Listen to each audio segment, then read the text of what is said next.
Boa tarde, novamente estamos aqui para dar início a mais um estudo da série psicológica de Joana de Ângeles. Hoje com a temática Psicopatologia do Medo.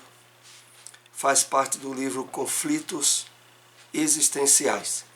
E como de hábito, vamos fazer aqui uma breve introdução através do comentário de um trecho de uma mensagem do Espírito Emmanuel.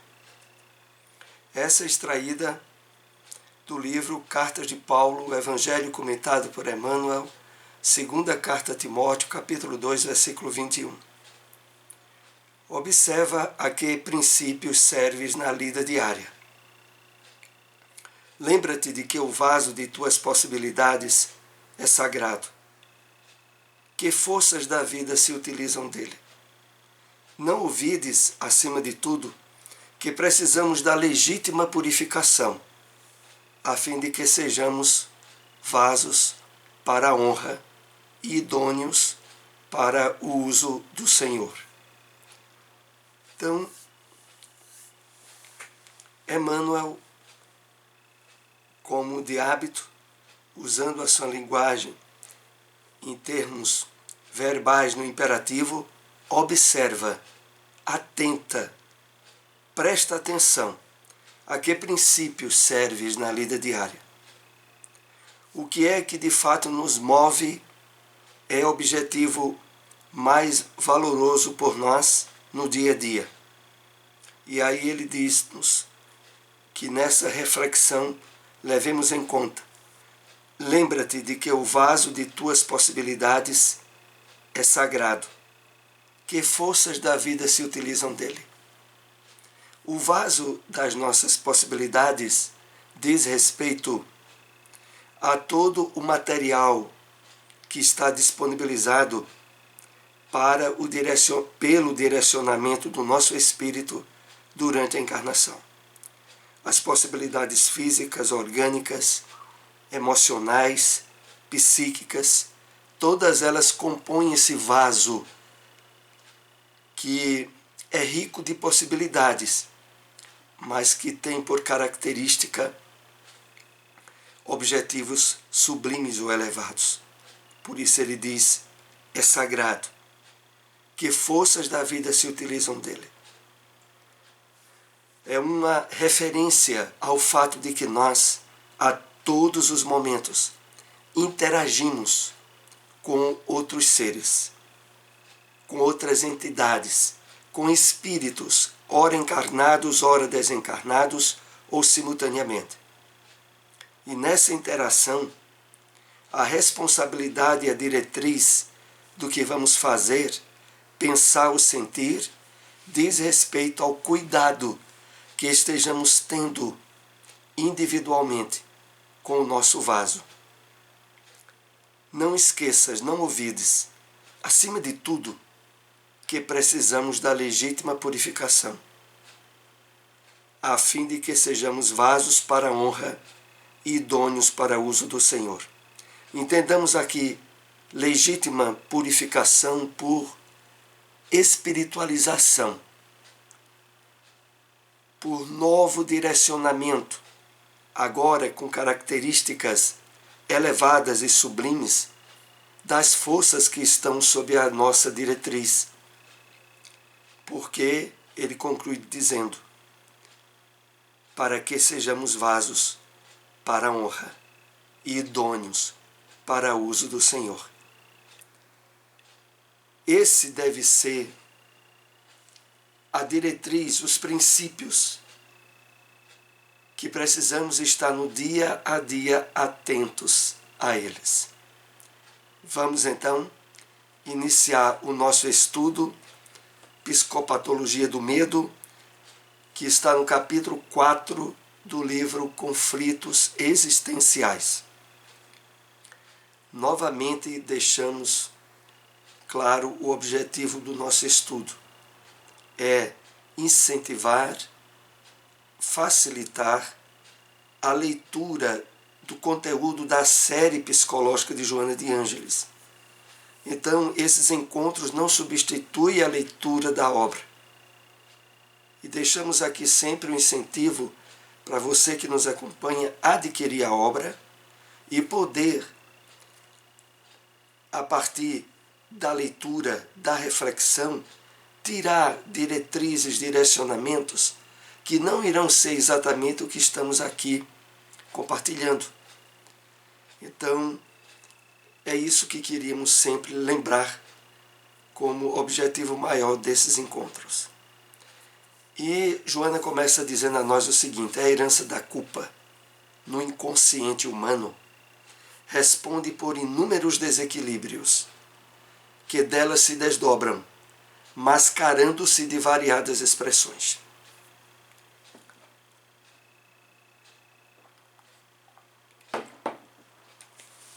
Nós trazemos íncito em nós, no nosso inconsciente, o resultado das experiências reencarnatórias.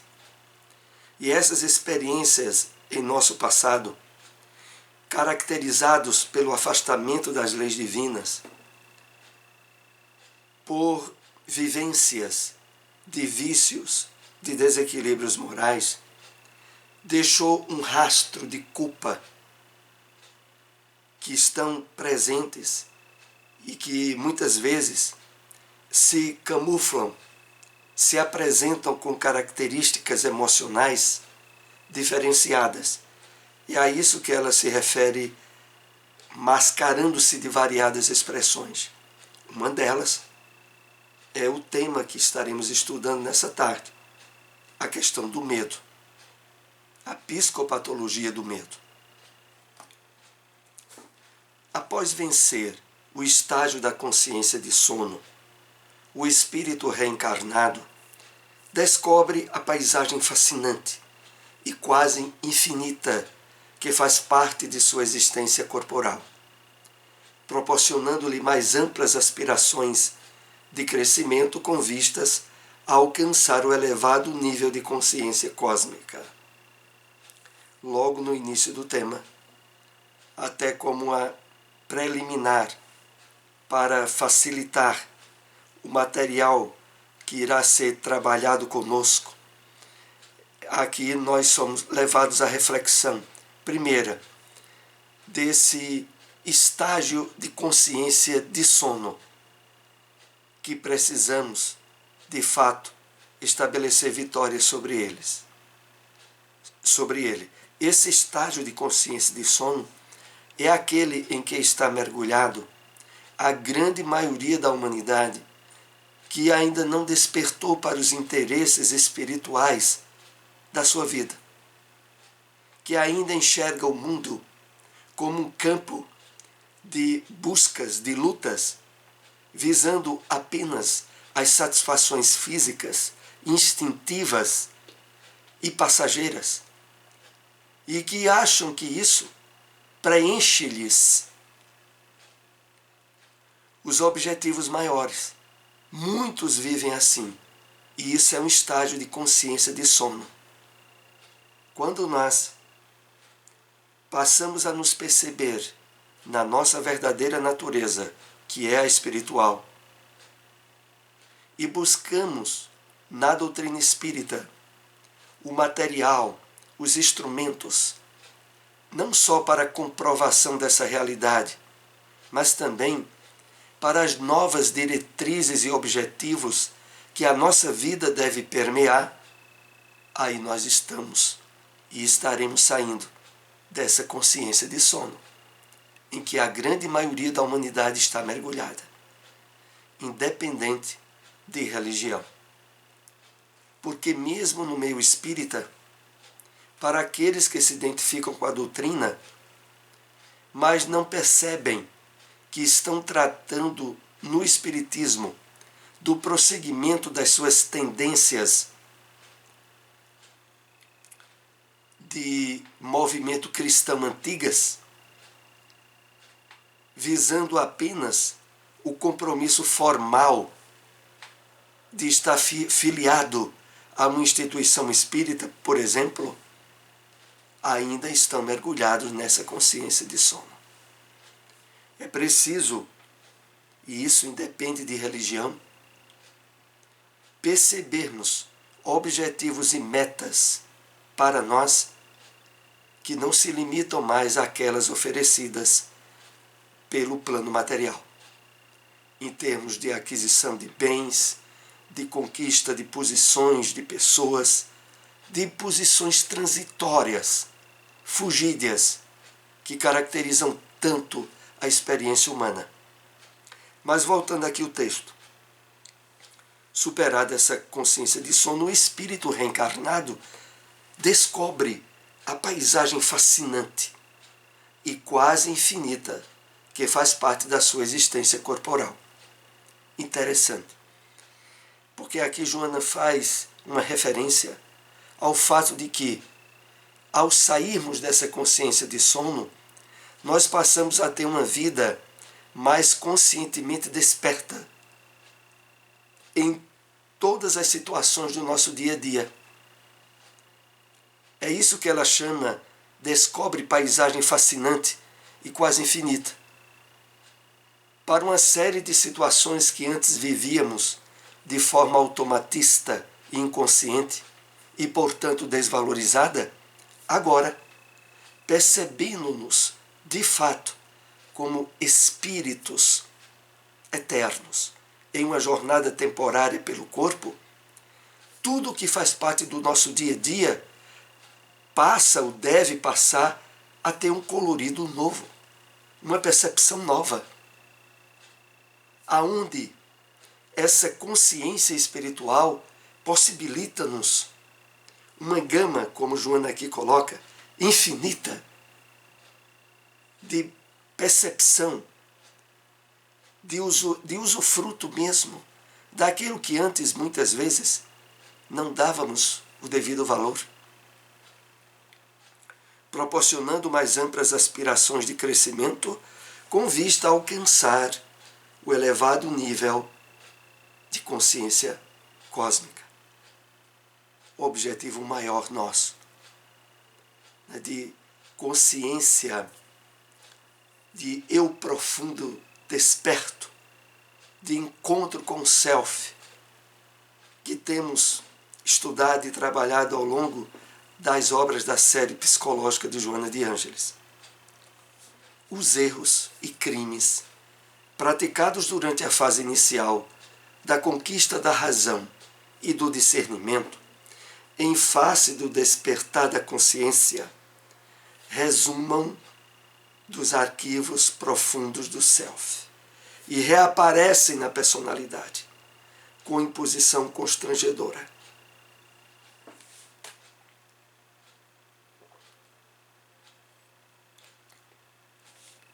Uma referência àquilo que comentamos a princípio. As questões conflitivas do nosso passado reencarnatório, que estão no nosso inconsciente e que reaparecem na personalidade como uma imposição constrangedora. E muitas vezes, como o texto que estudamos alude, mascarada com emoções de desequilíbrio, no caso essa que estamos estudando, a do medo, nesse encontro. Não poucas vezes, torna-se inevitável a instalação mortificadora da consciência de culpa, que inconscientemente induz ao medo. Trata-se de um medo absurdo, que se transforma em transtorno de comportamento. Então entendamos bem que nesse capítulo do medo, a psicopatologia do medo, que é o item que nós estamos vendo, se refere à impregnação emocional intensa dessa emoção gerando desequilíbrios. E aonde a pessoa, muitas vezes, não consegue lidar. Então, trata-se de um medo absurdo.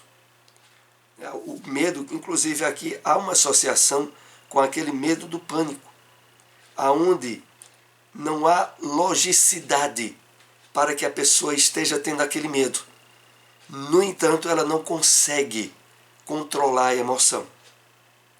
Trata-se de um medo absurdo que se transforma em transtorno de comportamento.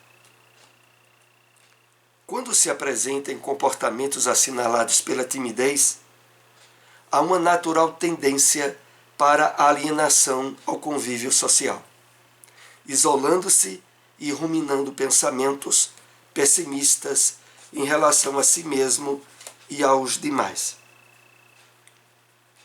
Ruminando aqui é repercutindo, refletindo em pensamentos pessimistas em relação a si mesmo e aos demais.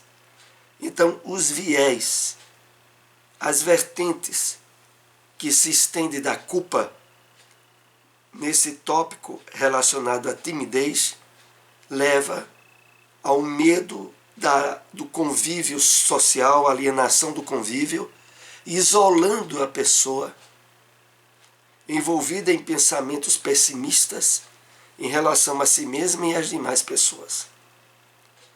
Então, muitas vezes, são sutis as impregnações resultantes da culpa do nosso passado. E que aqui começam a ser trabalhadas e nós somos ajudados a perceber essas máscaras com que elas se apresentam, para depois vermos a terapia adequada de superação. Quando extrapola, gerando situações conflitivas, dando largas à imaginação atormentada, propiciando ansiedade, sudorese, arritmia cardíaca, identifica-se de imediato um pavor que assoma e ameaça a estabilidade emocional. Então, quando esse medo foge das rédeas de contenção, gerando situações conflitivas, vai dar largas à imaginação atormentada, onde a pessoa começa a perceber nela ansiedade, o coração disparado, arritmia, sudorese, aquele suor frio, identificando-se de imediato um pavor que assoma e ameaça a estabilidade emocional da pessoa. Diríamos, é incrível que por trás de tudo isso estejam as questões da culpa, muitas vezes associada a uma espécie de autopunição, de autoflagelação, proveniente do nosso inconsciente, aonde, tentando reagir de forma lógica e racional, não conseguimos. Em tal circunstância, instala-se o transtorno fóbico, na condição de gigante opressor, que a cada dia mais temível se torna, violentando a lógica e gerando outros distúrbios no comportamento.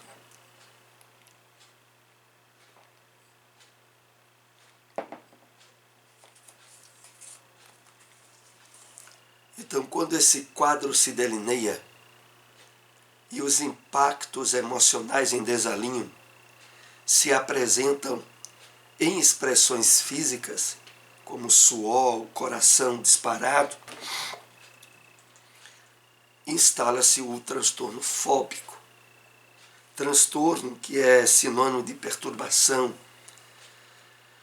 na condição de gigante opressor, aonde aquele que é vítima não consegue de maneira nenhuma se impor. E o pior de tudo, como o texto diz, e que a cada dia mais temível se torna. Depois de ter-se percebido a ocorrência, um certo receio começa a se estabelecer de que aquilo não venha a reincidir. E aí sim é que a pessoa se torna ainda mais fragilizada para a repetição daquela situação.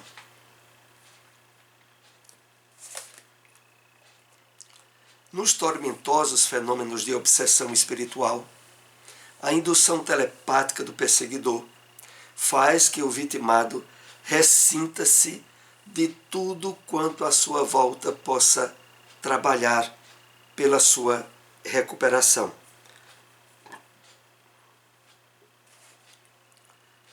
Nos tormentosos fenômenos de obsessão espiritual, a referência é porque, com certa frequência, há uma associação entre esses distúrbios provenientes do passado de culpa e a interação com espíritos desencarnados a intensificar aquela opressão emocional.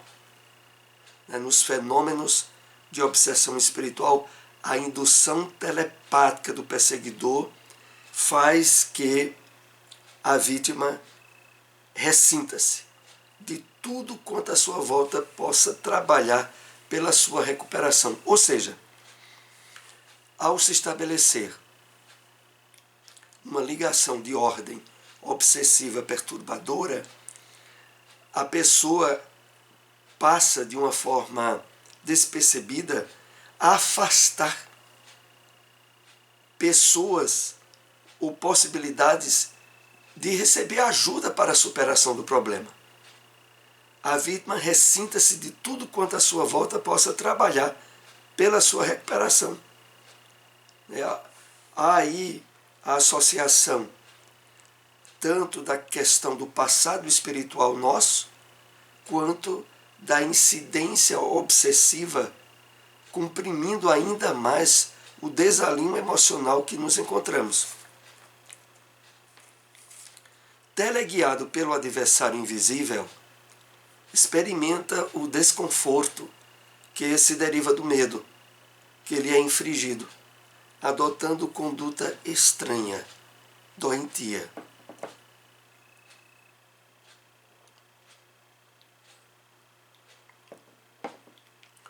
Então, a pessoa não percebe nas suas atitudes geradas por esse estado de medo intenso o disparate, o desequilíbrio dessas atitudes.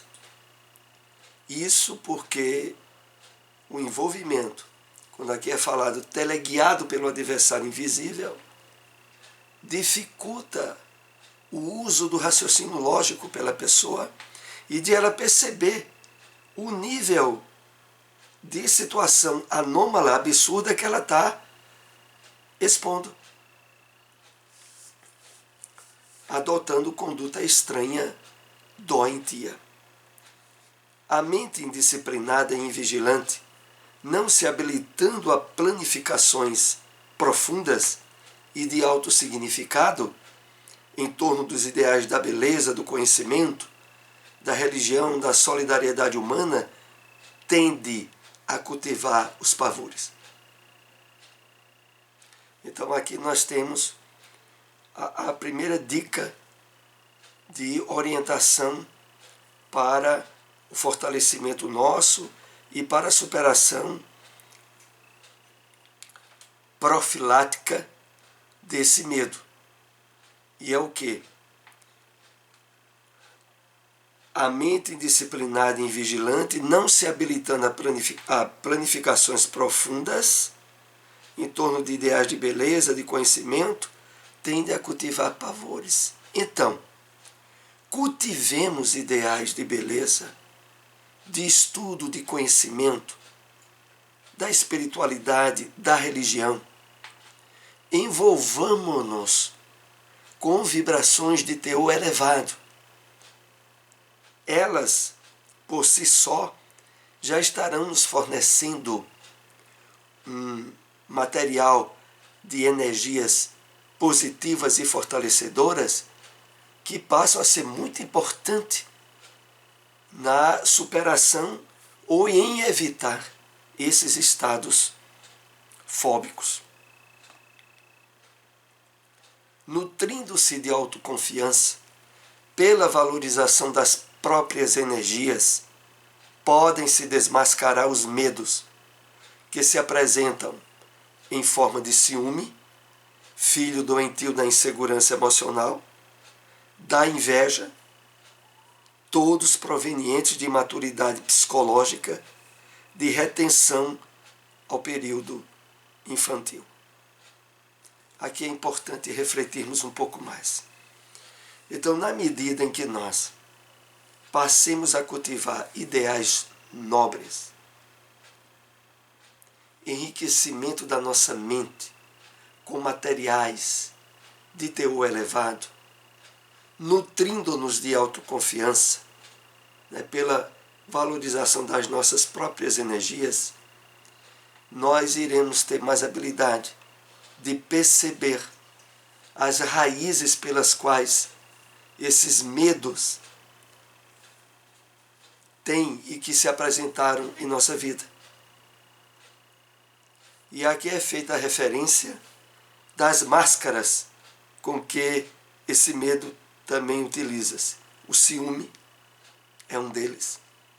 Por trás do ciúme está a insegurança emocional, as associações com culpa a nível inconsciente. Assim como também da inveja. Há nesse tipo de emoção a característica predominante de uma certa infantilidade psicológica. Há uma certa característica de a pessoa não perceber quão infantil ela está sendo, ao possibilitar que esse tipo de emoções ganhe espaço no seu campo existencial. O terrível medo de amar, em face da possibilidade de sofrer-se a indiferença ou desprezo da pessoa anelada, de forma alguma proporciona satisfação. Antes deixa tremenda angústia pelo não experimentado. Aqui é mais um dos aspectos desse medo. No medo de amar, aonde as causas por trás dele está o de sofrer-se a indiferença ou desprezo da pessoa que amamos. Ora, na verdade, com esse tipo de atitude, nós apenas estaremos impedindo o usufruto pleno dessa emoção elevada, desse sentimento elevado que é o amor, deixando uma tremenda angústia pelo não esperado. É claro que, de forma indireta, por trás disso, o amor ciumento é um amor desqualificado, infantilizado, aonde a pessoa deteriora, às vezes sem perceber, a excelência desse sentimento pelos fatores predominantes do medo e da culpa por trás dele. Assumisse-se a atitude do amor e constatar-se-ia que ele é o grande eliminador de qualquer expressão de receio e inquietação, porque oferece resistência moral para os enfrentamentos. Então, fechando esse tópico do estudo de hoje, esse tema do medo, continuaremos no nosso próximo encontro. Joana nos diz: assumisse-se a atitude do amor. E nós poderíamos constatar que ele é o grande eliminador de qualquer expressão de receio. Aqui, claro, o amor em amplitude, desde o amor a si mesmo, trabalhado pelo autoencontro, pelo autodescobrimento, ao amor ao próximo e a Deus, constatar-se-ia que ele é o grande eliminador de qualquer expressão de receio e inquietação. Por quê? Porque oferece resistência moral para os enfrentamentos. O amor oferece essa resistência. Mas é preciso, como temos aqui sido alvo de muitas reflexões, que a percepção desse amor seja o amor maduro, forte, estabelecido inclusive na compreensão das leis divinas, da imortalidade da alma, da justiça de Deus, de tal forma que, permeando esse amor, se estendendo por todas as áreas do nosso psiquismo, se desarticule totalmente as ligações de medo e de culpa, por não encontrarem mais espaços para atuarem. Aqui nós concluímos mais esse estudo. Agradecemos àqueles que nos acompanharam. Se possível, compartilhem essas informações. Até o nosso próximo encontro. Uma boa tarde para todos.